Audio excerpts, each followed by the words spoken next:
어제 우리 성도 가운데 김현주 집사가 있습니다. 막내 아이가 초등학교 1학년 올해 입학했고요.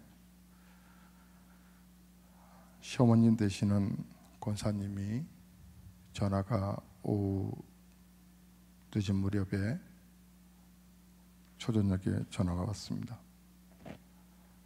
늘 이렇게 상큼한 목소리의 권사님이신데 다급한 떨림의 목소리였습니다. 목사님, 큰일 났어요.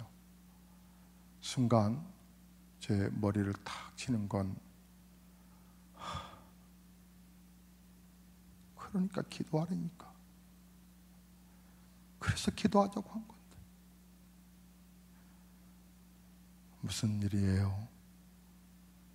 며느리가 쓰러졌는데 지금 경희대 경희의료원에 있는데 닥터가 골든타임을 놓쳤다고. 어쩌면 좋냐고.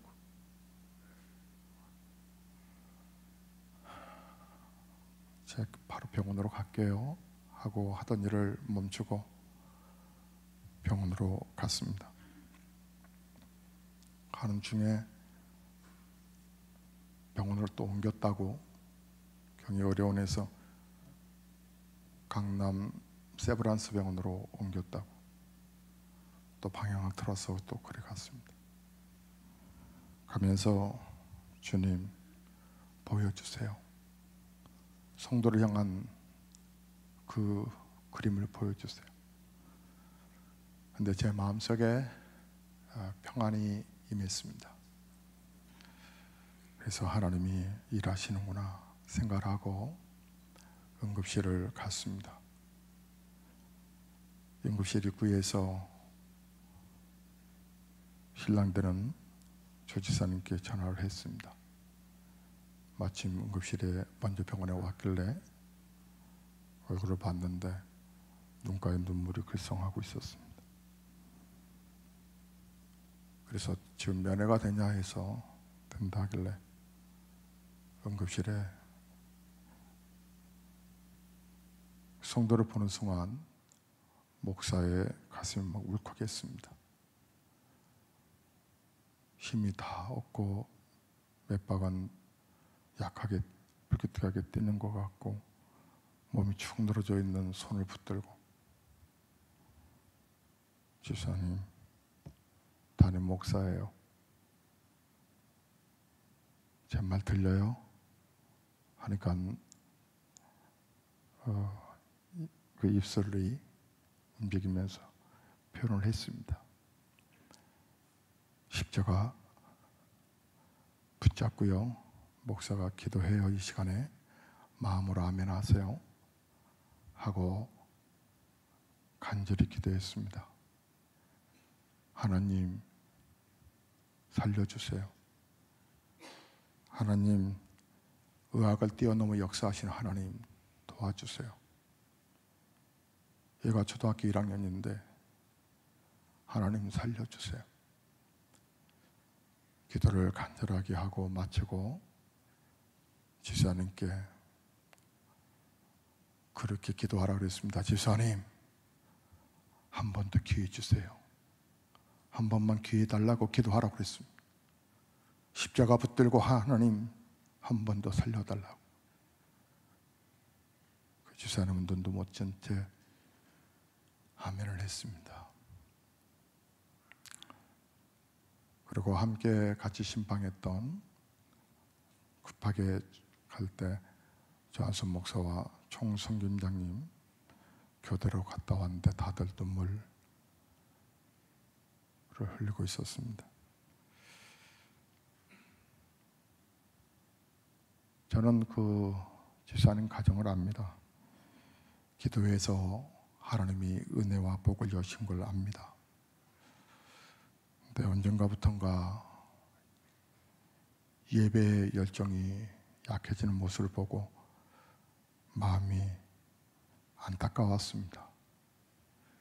그래서 남편 집사님께 이렇게 질책을 했습니다. 도대체 아들을 하버드 대학교 보내려고 그렇게 주의를 어기냐고. 얘가 학교 시험 때문에 교회를 못 온다니. 당장 이사 오라고. 그리고 부부가 회개하고 기도하라고.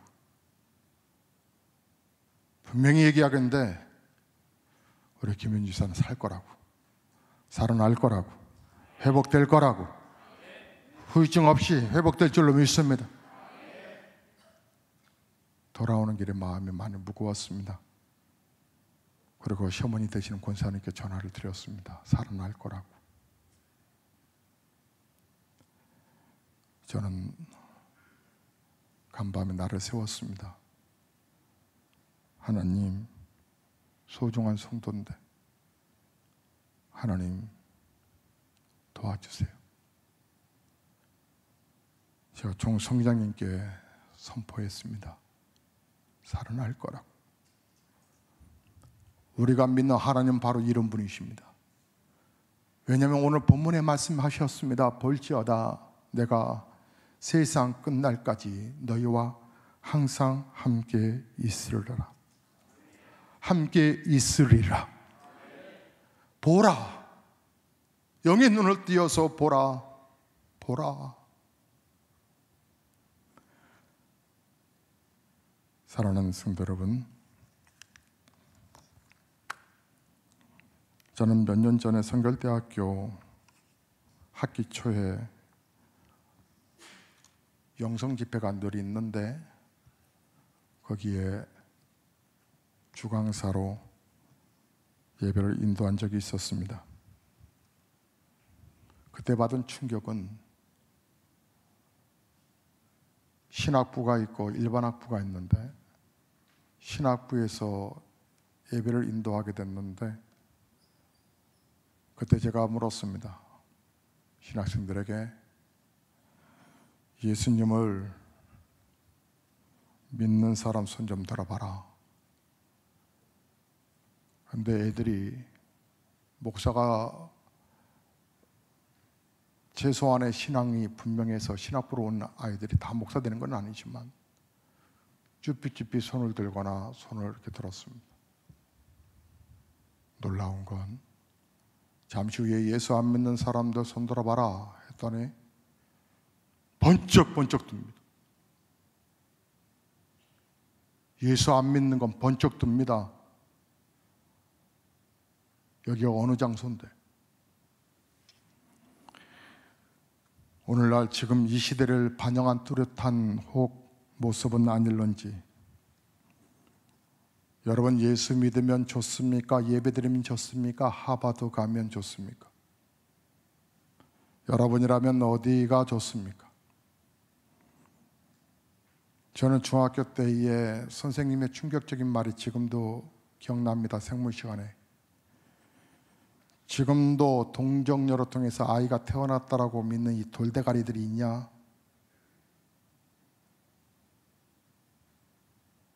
그 당시에 선생님은 마대자루 뽑아서 학생들을 치던 구타하던 그 시대 속에 선생님은 정말 우리에게 절대적이었습니다.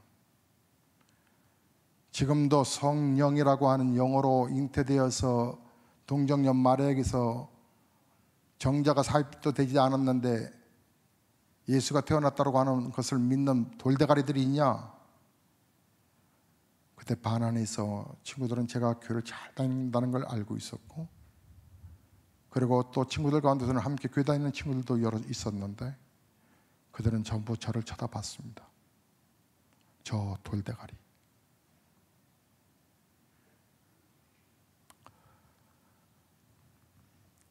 그래도 저는 믿음을 잃지 않았고 교회를 갔습니다.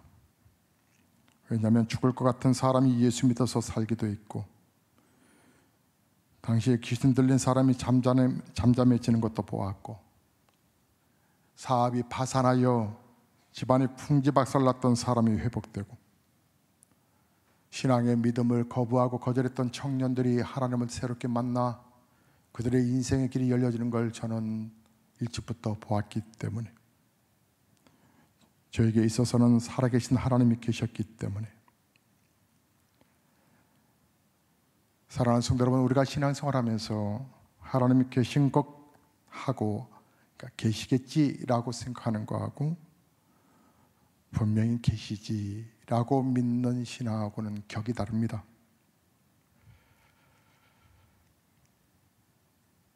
저는 예배 드릴 때 여러분이 한눈에 싹 다 들어옵니다. 우리 예배당 구조가 그렇습니다. 2층도 싹 다 들어옵니다. 여러분이 휴대폰을 보는지, 설교가 튕겨나오면 여러분이 다른 생각을 하고 계시는 것도 압니다. 우리 교회 찬양이 은혜롭고 예배가 물 흐르듯 쫙 군더더기 없이 흘러가고, 이 안에서 예배드리는 내가 예배 드리는 거, 그래서 나는 주님 안에 있는 거겠지라고 생각할 수 있는데, 여러분이 영적으로 주님의 마음 안에 깊이 들어오지 않으셨다면 여러분이 예배당에 있어도 여러분의 예배는 죽은 예배입니다.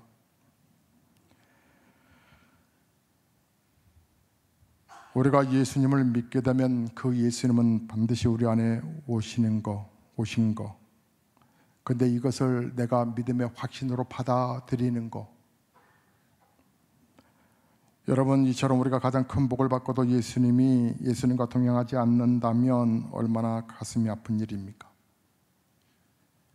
저는 가끔 아이들에게 지나칠 때가 있다라고 하는 것을 발견했습니다.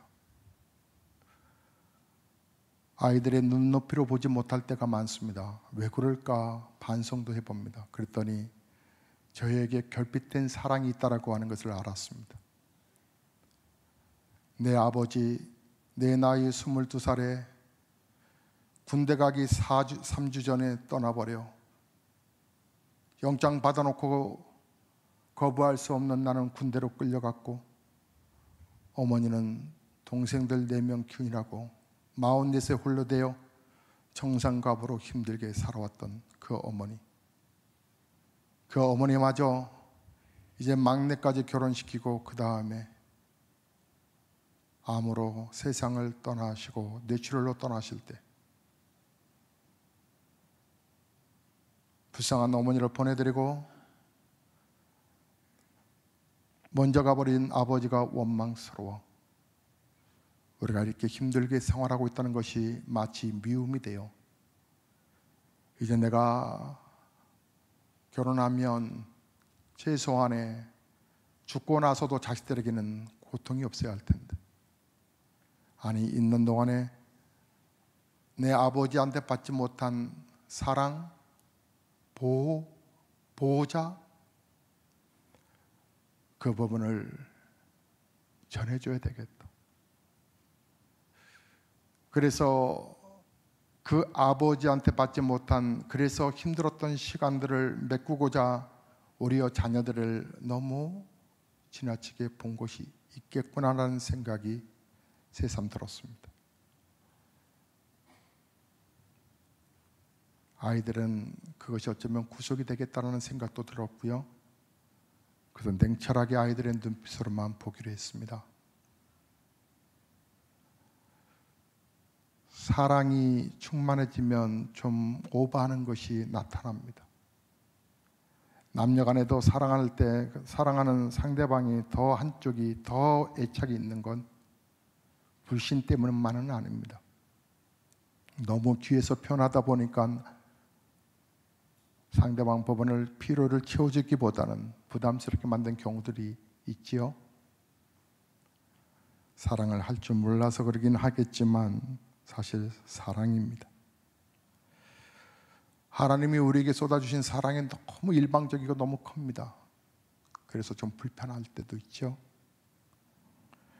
심지어 오늘 본문 말씀에는 보라 볼지어다, 봐봐 내가 너희와 함께하고 세상 끝날까지 내가 너와 함께할 거야. 얼마나 부담스러워요. 이처럼 우리가 가장 큰 복을 받고도 예수님과 동행하지 않는다면 얼마나 가슴이 아픈 일이에요. 어떤 사람이 여러분에게 유산을 50억 감동 안 하시겠어요? 한 500억 준다 했을 때 여러분 금주 안에 찾아가는 수속을 받지 않겠어요? 예수님이 내 안에 계시다고 하는 것을 고백하면서 예수님의 마지막 유언을 듣고도 그렇게 살지 못하고 있다면, 내가 너와 함께 하니까 힘내 라고 하는 말이 여러분 감동으로 오지 않는다면 여러분 진정한 주의 성도라고 말할 수 있을까? 주님이 나와 함께 하신다고 하는 그 사랑이 너무 커서 우리는 바로 그래서 예배의 승부를 걸고 기도의 승부를 거는 이유가 아니었겠어요?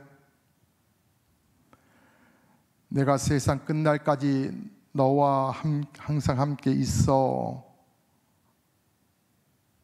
하셨다면 당연한 동행이잖아요. 동행.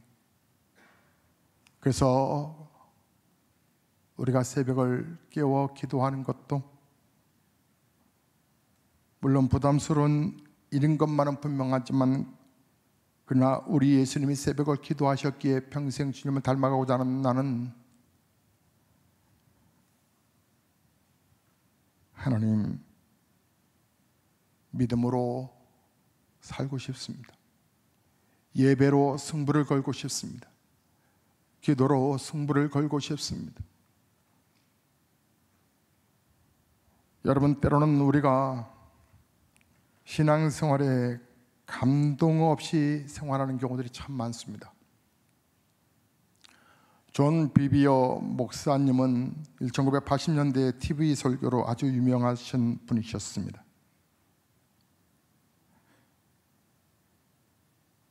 그분이 무엇이 선인가라고 하는 프로에서 유명한 목사님이 교회 재정 문제를 함부로 다루는 바람에, 그리고 여러 사생활에 은혜롭지 않는 행동으로 인하여서 감옥에 가게 되었습니다.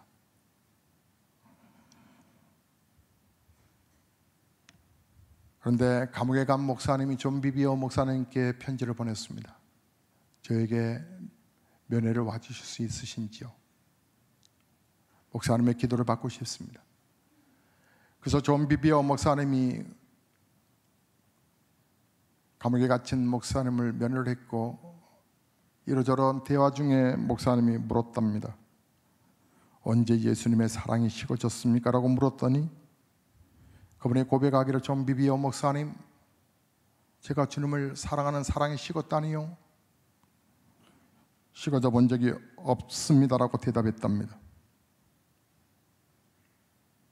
그분은 예수님을 두려워할 줄을 몰랐습니다.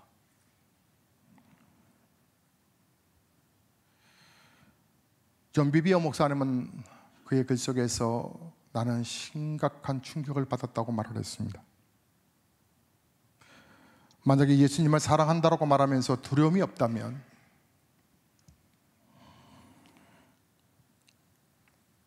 예수님을 정말 사랑하지만 두려움이 없다면, 그래서 그 사람의 찬양도 뜨겁게 하고 기도도 뜨겁게 하고, 하지만 하나님을 두려워하지 않는다면 그건 참 사랑으로 들어간 사람은 아닙니다. 놀라운 것은 신학생 900명 가운데서 9명만이 하나님을 두렵다라고 말을 합니다. 이사야서 29장 13절에 주께서 이르시되 이 백성이 입으로는 나를 가까이하며 입술로는 나를 존경하나 그 마음은 내게서 멀리 떠났나니 그들이 나를 경외함은 사람의 계명으로 가르침을 받았을 뿐이라. 주님이 함께 하고 있는지를 눈 뜰 때부터 눈 감을 때까지 여러분 한번 써보세요. 그러면 얼마나 사랑하지 않고 살았음을 알게 될 거예요. 우리가 사랑하는, 또 사랑할 때의 그 마음은 절대자에 대한 그 은혜의 감격과 더불어서 두려움이 항상 뒤따릅니다. 삭개오라는 사람을 아시지요? 삭개오는 예수님을 만나서 영적인 눈이 뜨이게 되어 자신이 가진 모든 것을 다 나눠주는 사람이 되었습니다. 그러나 또 다른 한 사람, 한 부자는 재물에 욕심이 많음으로 근심하여 제자가 되는 길에서 떠났다고 합니다.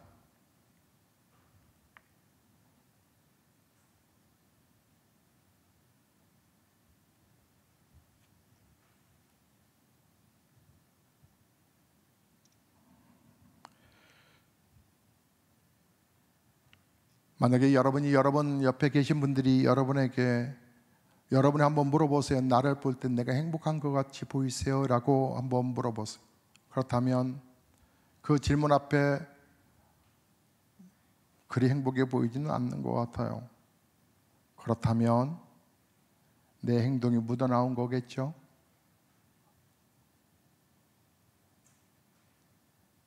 물론 여러 상한 심정이 있어서 항상 내 표정이 좋을 수만은 없겠지만, 그러나 내가 범사에 나의 행동과 나의 삶의 모습을 내 가까이 있는 사람들이 보면서 내가 행복하게 보이세요? 어떻게 보이세요? 라고 물었을 때 그래 행복하게 보이지는 않은 것 같아요. 뭐 이렇게 바쁘게 사세요? 안타까워요 라고 만약에 그렇게 듣는다면 여러분 안에 거하시는 예수님을 다시 한번 체크해 보세요. 정말 나는 예수님의 은혜 속에 예수님이 나와 동행하신다라고 하는 증거가 흔적이 정말 머물고 있는 사람인지를. 바울은 고린도후서 4장 7절에 우리가 이 보배를 질것에 가졌으니 이는 능력이 힘이 큰 것이 하나님께 있고 우리에게 있지 아니함을 알게 하려 함이라. 우리는 투박한 질그릇 같지만 보배이신 하나님이 우리 안에 있다. 그래서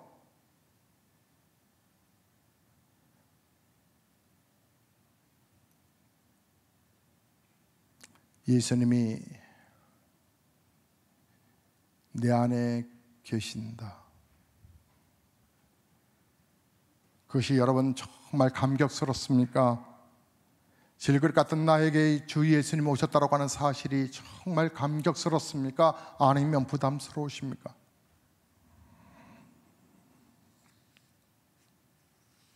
여러분, 제가 여러분의 가정을 신방하는 걸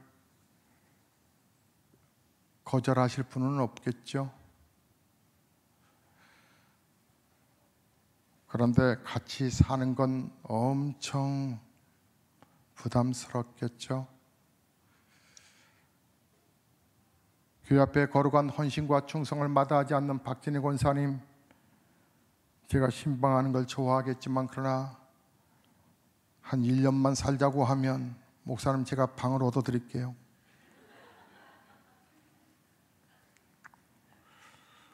아마 여간 불편할 것입니다. 여러분, 예수님을 모신 사람은 그 예수님이 부담스러워서는 아니 됩니다.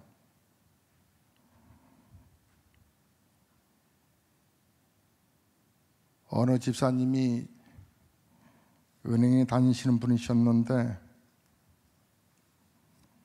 불교 신앙에 철저한 인사 담당 상무님이 집사님이 다니는 지점을 방문하였답니다.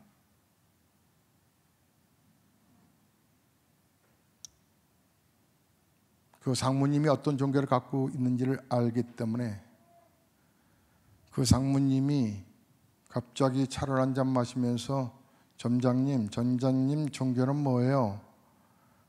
하니까 자기 입술 속에서 저는 기독교고요, 제가 집사입니다라고 말하는 것이 아니라 저는 불교입니다. 마하바냐.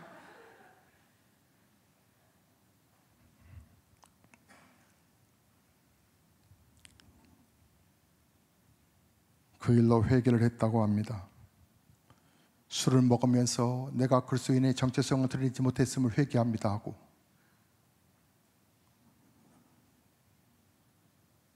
여러분, 이것이 우리의 자아상이 되어버리면 안 됩니다. 예수님이 내 안에 거하시기 때문에 인사 고가 점수가 높이 평가받지 못한다 할지라도 내가 너와 함께 할 거야 라고 하는 이 부분을 여러분, 주님이 슬퍼하신다라고 하는 두려움이 있어야 합니다. 저는 올해 교단 총회에서 목사고시 출제자로 11명의 목사를 뽑았는데 저를 뽑았습니다. 우리 김윤환 전도사님이 또 우리 박나래 전사님도 목사 안수 대상자인데 제가 고시위원입니다. 저는 인터뷰하게 될 때 이걸 물을 겁니다. 신학교 다닐 때 컨닝했어요? 저는 컨닝한 적 한 번도 없습니다. 그래서 성적이 별로 안 좋습니다. 공부라도 열심히 했어야 되는데 그러지도 못하고. 그러나 마음 많은 양심 많은 속이지 말자.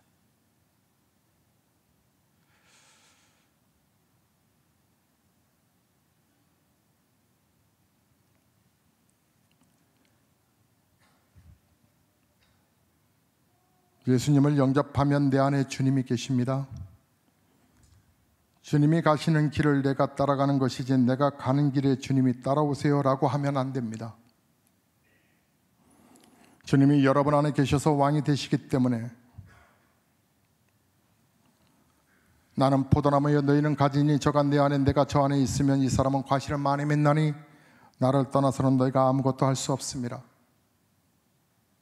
하나님의 지나친 간섭이 여러분을 짜증내게 하십니까? 하나님의 넘치는 사랑이 여러분을 불편하게 하십니까? 내 생각과 다르게 다가오셔서 나를 불편하게 하시는 하나님으로 느껴지십니까? 여러분, 예수님이 우리 안에 계시다고 하는 사실을 잊어서는 안 됩니다. 주님이 내 안에 계시는데 주님이 낯선다든지 친밀하든지 두 가지만 있어야 할 텐데 여러분이 주님을 계속 바라보시면서 자신을 점검해야 합니다. 그렇게 할 때 주님이 여러분 안에 계시다라고 하는 것을 여러분은 확실히 깨닫게 될 것입니다.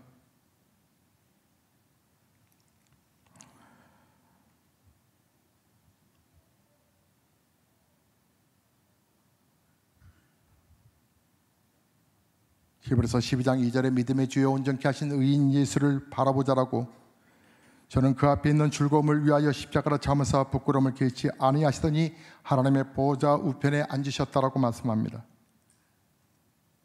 히브리서 3장 1절에 그러므로 함께 하늘의 부르심을 입은 거룩한 형제들아 우리의 믿는 도리의 사도시며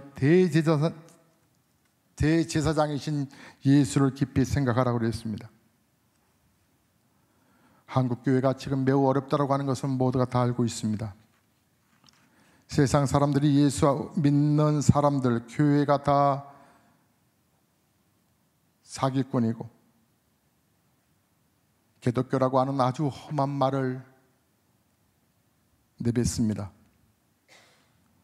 우리가 그런 말을 들으면 엄청 속상합니다. 물론 우리 주위에 그런 말을 듣는 것 싸다라고 생각할 모습도 있습니다.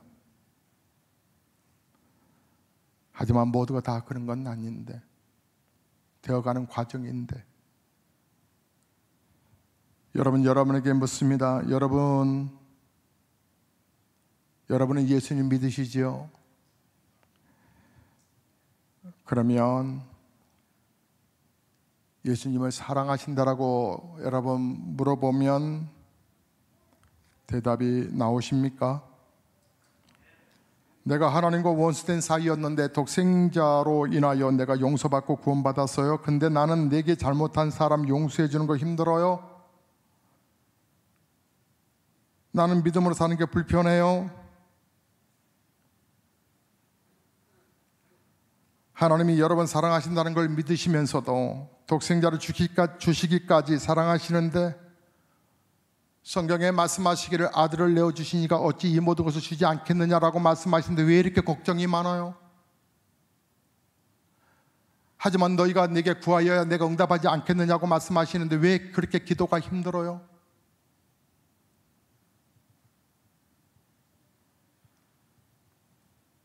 믿음으로 사는 것이 불편하시다고요? 여러분, 다른 것이 여러분에게 복을 준다라고 생각하는 생각 때문에 여러분의 신앙의 믿음이 열정으로 올라오고 있는 건 아니겠어요? 아닌지 한번 여러분 생각해 보십시오. 일상적으로 만나는 기독교인들 총체적으로 믿기를 제대로 믿지 못해서 기독교는 예수님이 내 안에 와 계신다라고 고백하는 종교인데, 다른 종교는 그렇게 말하지 못하잖아요. 다른 종교는 신을 쫓아가는 거지. 우리 기독교는 신이, 성신이 우리 안에 오신 거잖아요.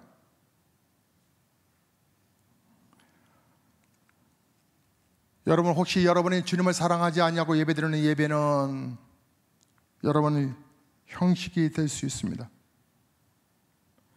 주님을 사랑하지만 주님을 두려워해 본 적이 없다면 여러분, 진정으로 주님을 사랑하는 것이 아닙니다. 예수님이 내 안에 계시다라고 하는 것을 아는 것은 환경과 여건이나 관계없이 정말 행복한가라고 하는 것입니다.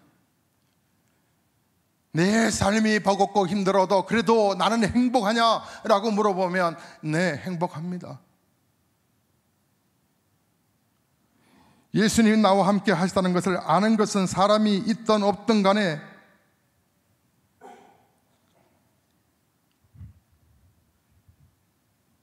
예수로 인해서 내가 고백할 수 있는 고백할 수 있는 자가 바로 예수님이 내 안에 있는 증거를 표현하고 있는 성도일 것입니다. 사랑하는 성도 여러분, 형식적으로 여러분 주일날 예배 잘 나왔으니까 난 잘 믿고 있어 라고 생각하시면 큰일입니다. 어느 목사님이 평생 목회를 하면서 귀한 성도들을 많이 봤답니다. 하지만 정말 집 팔아 바친 성도, 땅 팔아 바친 성도, 때로는 정말 금은 보아도 자식 돌반지까지도 바친 교인은 보았지만 성질 뽑아서 바친 성도는 못 봤다고. 내 성질도 주님이 다스려야 되는데 여러분은 여러분 성질 뽑아서 바치셨나요?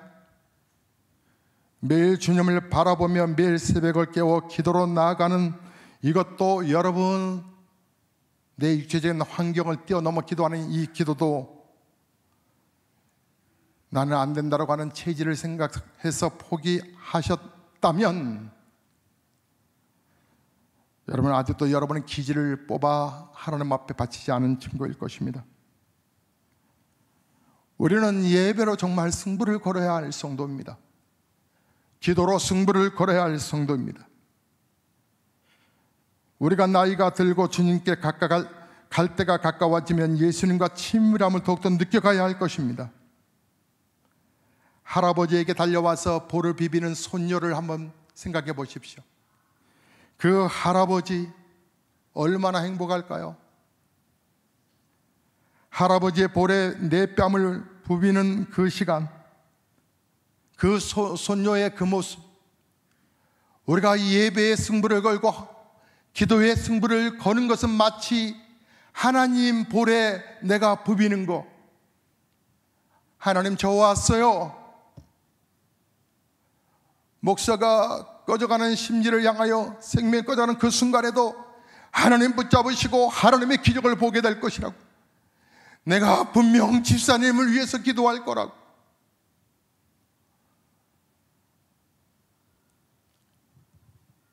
저는 우리 성도가 후유증 없이 건강하게 분명 회복될 줄로 믿습니다. 그처럼 여러분의 삶에도 살아계신 하나님이 여러분과 함께 하시기 때문에 여러분의 형통의 축복을 날마다 경험하게 될 줄로 믿습니다.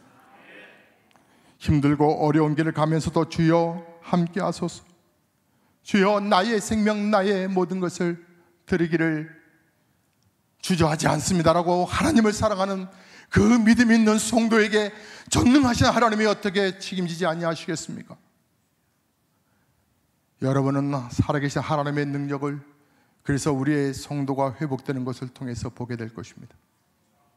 여러분의 삶에도 하나님의 놀라운 은혜가 넘쳐나기를, 그래서 나의 정성 모두 하나님 앞에 드려질 수 있는 복된 믿음으로 다 올라오시기를 주의 이름으로 축복합니다.